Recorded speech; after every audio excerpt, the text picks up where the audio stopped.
சிலாபத்திலிருந்து கொழும்பு மற்றும் காலியூடாக மாத்தறை வரையான கரையோரத்திற்கு அப்பாற்பட்ட கடற்பரப்புகளில் பல இடங்களில் மழை பெய்யும் என்று தெரிவிக்கப்பட்டுள்ளது. குறித்த விடயத்தை வளிமண்டலவியல் திணைக்களம் இன்று வெளியிட்டுள்ள அறிக்கையில் குறிப்பிட்டுள்ளது. நாட்டை சூழவுள்ள கடற்பரப்புகளில் காற்றானது தென்மேற்கு திசையிலிருந்து வீசக்கூடிய சாத்தியம் காணப்படுவதுடன் காற்றின் வேகமானது மணித்தியாலத்துக்கு 30 தொடக்கம் 40 கிலோமீட்டர் வரை காணப்படும் என தெரிவிக்கப்பட்டுள்ளது.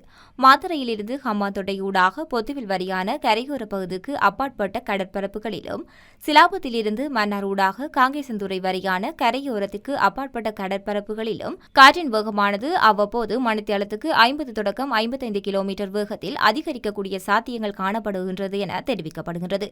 காங்கேசன்துறையிலிருந்து திருகோணமலை வரையான கரையோரத்துக்கு அப்பாற்பட்ட கடற்பரப்புகளில் காற்றின் வேகமானது அவ்வப்போது மணித்தியாலத்துக்கு 50 கிலோமீட்டர் வரை அதிகரிக்கக்கூடிய சாத்தியம் காணப்படுவதாகவும் தெரிவிக்கப்பட்டுள்ளது.